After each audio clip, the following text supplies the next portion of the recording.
सुन गाता छिपती रोध। सा मुंच मुंचा, मुंच माने छोड़ना, कन्हैया मुझे छोड़ दो, कन्हैया मुझे छोड़ दो। जब पूतना जोर जोर से चिल्लाने लगी तो सुखदेव जी महाराज परीक्षित से कहते हैं, राजन 6 दिन के कन्हैया पूतना से बोल गए। क्या बोले?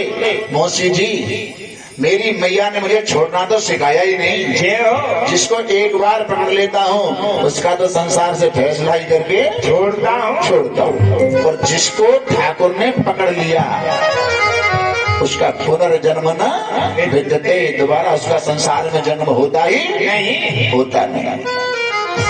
और पालने के अंदर उधर कृष्ण को ठाकुर को नहीं देखा, गोपियां यशोदा मैया सब गोकुल से बाहर दौड़ करके आई तो यमुना किनारे ठाकुर क्या कर रहे हैं? बोले पूतना के वक्ष के स्तर पर कीड़ा कर रहे हैं, खेल रहे थे।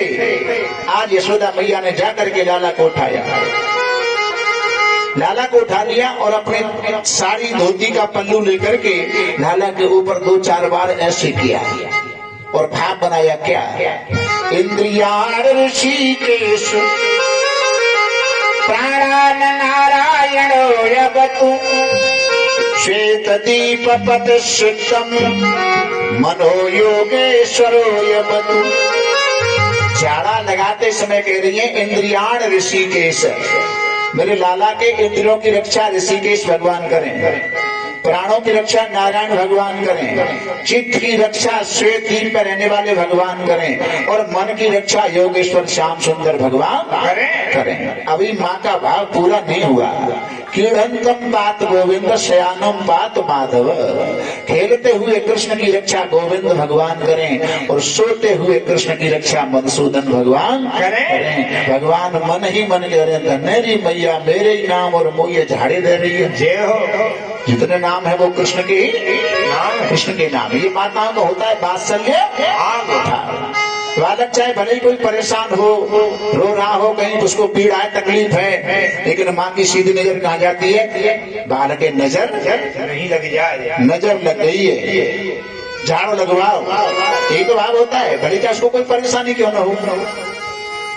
अच्छा अब आप विचार करें, नजर सुंदर ये लगते, सुंदर ही लगते हैं। अगर सुंदर नजर लगते हुए तो ताजमहल कितना सुंदर है।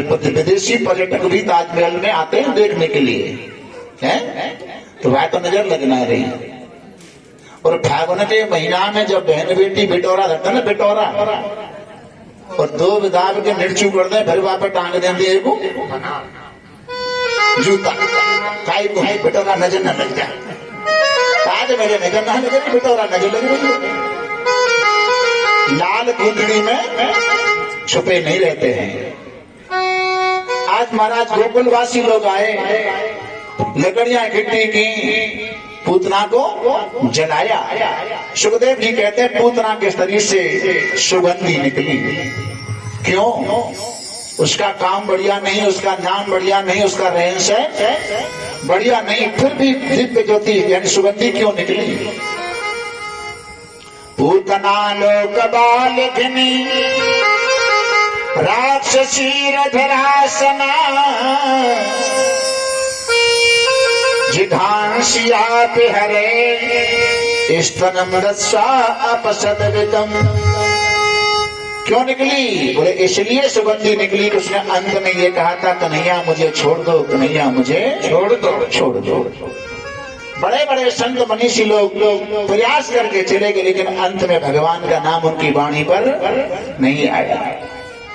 जन्म जन्म मुनि यतन कराई, जन्म जन्म मुनि यतन कराई, जन्म जन्म मुनि यतन कराई, जन्म जन्म मुनि यतन कराई।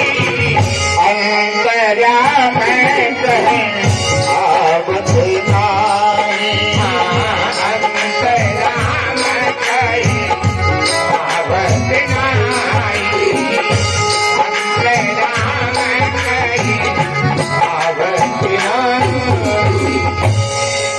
जन्म जन्म में ये तन कराई, प्रयास करके चले गए, लेकिन अंत में भगवान का नाम वाणी पर नहीं आया। लोग प्रमाण देते हैं, पूतना जब मरी तो उसने 6 कोस के बीच के वृक्षों को तोड़ दिया। बोले कैसे तोड़ दिया? बोले महाराज 6 कोस लंबी पूतना, अब 6 कोस लंबी होगी तो 2-4 कोस चौड़ी नहीं होगी क्या? चौड़ी होगी। अब जब गोकुल में आई मथुरा से तो इतना लंबा चौड़ा वाहन जैसा बन गया तो मालूम नहीं पड़ेगी। 6 कोस के बीच के वृक्षों को कैसे तोड़ दिया? यानी वार्ता कथा होती है 3 तरह से। एक होती है यथार्थ, जैसी की तैसी। एक होती है भयानक और एक होती है रोचक। सुंदरकांड में एक चौपाई आती है, आपने पढ़ी होगी कि जेहि गिर चरण दे हनुमंता और गयो सुगा पाताल तुरंत। जिस पर्वत पर हनुमान जी अपना चरण रखते हैं वही पर्वत पाताल को चला जाता है। तो क्या हनुमान जी हर समय उड़ते ही रहते, नीचे टिकते ही नहीं? अगर उड़ते रहते तो फिर पूरी पृथ्वी का ही पाताल हो जाता। इसमें चौपाई में अतिशयोक्ति है। रावण को यह समझाया जा रहा है कि राम के दूत हनुमान में इतनी शक्ति हो सकती है तो खुद राम में कितनी शक्ति होगी? अतिशयोक्ति है। और एक है रोचक। अब रोचक प्रमाण क्या देते हैं कि जब पूतना को मारा तो पूतना को मूड़ तो गिरो मुड़सान, कान गिरे कानपुर, हाथ गिरे हाथरस, तो क्या चक्कू फकुंद काट काट के मारी सब? ऐसा तो कोई प्रमाण नहीं है। लेकिन हमारा जो प्रमाण है, हमने जो हमारे गुरुजी ने बताया है कि 6 कोस के बीच के वृक्ष कैसे तोड़ दिए, इसके लिए हमारे शरीर में 5 प्राण होते हैं और 5 ही उप प्राण होते हैं। प्राण उदान, समान, अपान, व्यान, ये 5 प्राण हैं।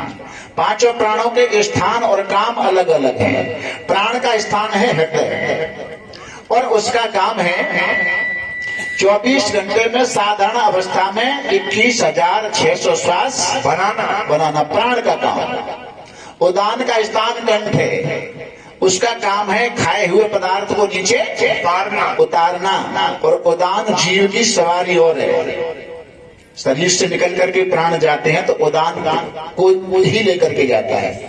समान का स्थान है नाभि, काम क्या है कि रक्त आदि धातुओं को बराबर बराबर नाड़ियों में बांटना। और चौथा है अपान। अपान का स्थान है गुदा, वो मल त्याग करता है। और व्यान कमर से पैर पर्यंत रहता है। जब हमारा शरीर पूरा होता है तो कहते हैं पहले व्यान प्राण अपना काम करना छोड़ता है, वो समान में आकर के मिलता है और समान और व्यान फिर हृदय में आकर प्राण में मिलते हैं। अब 5 ही वो प्राण हैं, नाग, कूर्म, किरकिल, देवदत्त, धनंजय। नाग से व्यक्ति को डकार आती है, भोजन करने के बाद कभी भी जैसे डकार आती है तो ये नाग उपप्राण का काम है। कूर्म से आंखें खुलती मिचती हैं, पलक जो चलती है ना, ये कूर्म उपप्राण का काम है। किरकिल से छींक आती है, देवदत्त से बोलता है और धनंजय उपप्राण उसके पूरे शरीर में रहता है। तो पूतना का धनंजय उपप्राण इतने समय में निकला कि पूतना छटपटा करके लोट पोट होकर के मरी। जैसे यहाँ से उंगली कट जाए, हाथ से अलग कट जाए तो 2-4 सेकंड इधर का कटा हुआ हिस्सा ऐसे करता है। क्यों? अभी उसमें धनंजय उपप्राण है। तो पूतना छटपटा करके मरी तो उसने 6 कोस के बीच के वृक्षों को तोड़ दिया होगा। पूतना ने कोई लौट के कंस को जवाब नहीं दिया। गोकुलवासी लौटकर सब गोकुल में आ गए। नंद बाबा कंस को कर देने जाते हैं मथुरा में। अब ये नंद कौन है, मथुरा क्या है, गोकुल क्या है, ये कंस कौन है? गोकुल के 2 अर्थ हैं। गो माने गाय, कुल माने समूह। जहाँ गायों के समूह झुंड ज्यादा थे उसी जगह का नाम है गोकुल। और गोकुल का दूसरा अर्थ है 5 कर्मेंद्री, 5 ज्ञानेंद्री और 1 मन। इन एकादश इंद्रियों के स्थान को कहते हैं गोकुल। ये क्या है? बोले हृदय। नंद कौन है? जीव। कंस कौन है? लोभ। यहाँ एक रूपक लेते हैं हमारे स्वामी जी महाराज। आत्म कृष्ण मुरारी व्रज गोपी तन में, आत्म कृष्ण गोपी तन में, आत्म कृष्ण मुरारी गोपी तन में, आत्म कृष्ण मुरारी गोपी तन में, आत्म कृष्ण मुरारी गोपी तन में, इंद्रिय गोपिया ब्रज तन में, इंद्रिय गोपिया ब्रज तन में, इंद्रिय गोपिया ब्रज तन में, बुद्धि है राधा प्यारी गोपी तन में, बुद्धि है राधा प्यारी गोपी तन में, आत्म कृष्ण मुरारी गोपी तन में, लोग वंश नामा बस रहो है, लोग वंश नामा बस रहो है, लोग वंश नामा बस रहो है, अस्थि प्राप्ति है नारी गोपी तन में, अस्थि प्राप्ति है नारी गोपी तन में, आत्म कृष्ण मुरारी गोपी तन में, आत्म कृष्ण मुरारी गोपी तन में, मन सुखा को सखा बनायो, मन सुखा को सखा बनायो, मन सुखा को सखा बनायो, कलिय जीव से यारी गोपी तन में, कलिय जीव से यारी गोपी तन में, आत्म कृष्ण मुरारी गोपी तन में, शिवानंद जब मदन भये, शिवानंद जब मदन भये, शिवानंद जब मदन भये, आप ही आप विचारी गोपी तन में, आप ही आप विचारी गोपी तन में, आत्म कृष्ण मुरारी गोपी तन में, बुद्धि राधा प्यारी गोपी तन में, कन्या जीव से यारी गोपी तन में, आत्म कृष्ण मुरारी गोपी तन में, आत्म कृष्ण मुरारी गोपी तन में। नंद बाबा गोकुल से मथुरा में कंस को पर देने जा रहे हैं। उधर कंस मथुरा से एक संकटासुर नाम का राक्षस भेज रहा है कृष्ण को मारने के लिए। कथा का आशय है कि जीवात्मा हृदय को छोड़ करके, मथुरा है पांच होते शरीर, जब इस देह भान में आता है तो संकटों का अनुभव करता है, हृदय को छोड़कर आता है तो कर देने जा रहे हैं। महाराज कर चुकाया, लौट रहे मथुरा में। कहते हैं कुछ समय के लिए जीव देव की वसुदेव को कंस ने कारागृह से मुक्त किया। वही मथुरा में वसुदेव का नंद का मिलन हुआ। दुखी होते हैं, क्या कंस ने तुम्हारे साथ में बड़ा अन्याय किया। वसुदेव जी महाराज से कहा तो नंद जी से वसुदेव जी ने कहा दिल छोटा क्यों करते हो। अरे तुम्हारे यहाँ जो लाला हुआ है ना, उसको मैं अपना ही लाला समझ लूंगा, है ही उनके, लेकिन समझ लूंगा, मान लूंगा। कर चुका करके आ रहे संकट के आया कि यशोदा मैया ने गाड़ी के नीचे पालना बना करके कृष्ण को उस पालने में सुला दिया। शक्तासुर नाम का राक्षस जानता है कि छोटा बालक है, 6 महीने का हुआ है, गाड़ी के नीचे सो रहा है, मैं ऊपर से जाकर गाड़ी के ऊपर कूद जाऊंगा, उसका हो जाएगा गोविंदाय नमो नमः नमः। भगवान मन ही मन कहते हैं शक्तासुर गाड़ी तक आ तो जा, मरने और मारने की मालूम पड़ेगी कौन मरेगा और कौन मारेगा। जैसे शक्तासुर गाड़ी के ऊपर कूदना चाहा, 6 महीने के ठाकुर ने दाहिने पैर के अंगूठे से यशोदा मैया की गाड़ी को पलट दिया तो शक्तासुर ही मारा गया। जय हो। ये गाड़ी कौन सी है? जीवन रूपी गाड़ी।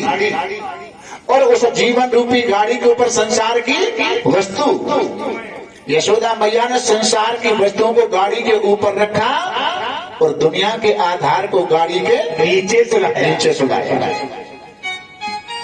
भूल बस हो सकता है ऐसा क्या? हमने कोई बाजार में या कहीं सिटी में कहीं जाकर के कोई बढ़िया मकान बनवाया है और मकान में अलग अलग हैं, किचन अलग होगा, बाथरूम अलग होगा, बेडरूम अलग होगा और महाराज एक पूजा का कक्ष अलग होगा। अब पूजा के कक्ष में एक अलमारी, एक दीवार में 3 अलमारी निकलवाई, एक नीचे, एक बीच में, एक ऊपर। तो अब जब मकान सेट हो गया तो सबसे नीचे वाली अलमारी में तो ठाकुर जी पतरा दिए, क्योंकि बैठ के पूजा आरती बैठ के हो जाए। और बीच वाली जो अलमारी है ना, बीच वाली अखबार बिछा के और प्रेस करके कपड़ा धर दे। और कोई ज्यादा बड़ा ही आदमी है तो फिर ऊपर वाली अलमारी में मतलब पॉलिश करके जूता धर दे। भगवान कह रहे हैं ऐसो मैया को भाव थोड़ी देर को बने हो कि मैया ने संसार की वस्तु ऊपर और मुझे नीचे, तो मैंने उसकी काठ की गाड़ी को पलट दिया। और अगर किसी भक्त का ऐसा भाव बन जाता है तो उसके जीवन रूपी गाड़ी को पलट देता हूँ, फिर वो कभी लाइन पर नहीं आती है। तो भगवान का दर्जा होना चाहिए सबसे ऊपर। और वैसे हम क्या कहते हैं कि जो कुछ भी है वो ऊपर वाले की कृपा है। ऊपर वाले की कृपा है तो पहले ऊपर वाले को ऊपर तो बिठाओ, जब ही तो कृपा है। भगवान को गॉड समझा, संसार को मुख्य समझा। गॉड कह रहा हूं मैं, गॉड नहीं कह रहा। गॉड माने तो होता ही भगवान के है। गॉड और मुख्य क्या है? हमारे वेदांत दर्शन में कुछ एक अनुबंध आता है, ले लो 2 मिनट। अनुबंध किसे कहते हैं? जिसके ज्ञान से शास्त्र में प्रवृत्ति होती है वो अनुबंध है। वेदांत शास्त्र बना कैसे? त्रिविधा चास्य शास्त्रस्य प्रवृत्ति, 3 को मिलाकर के वेदांत शास्त्र बनता है। कृतांत, सांख्य, वेदांत, गीता, उपनिषद, ब्रह्म सूत्र, श्रोत्र, स्मार्त, दार्शनिक, इन 3 को मिला करके वेदांत बनता है। तो इस अनुबंध के अंदर होते हैं 4: विषय, प्रयोजन, अधिकारी और संबंध। विषय क्या है? सूत्र है ब्रह्म विदा मेति परम।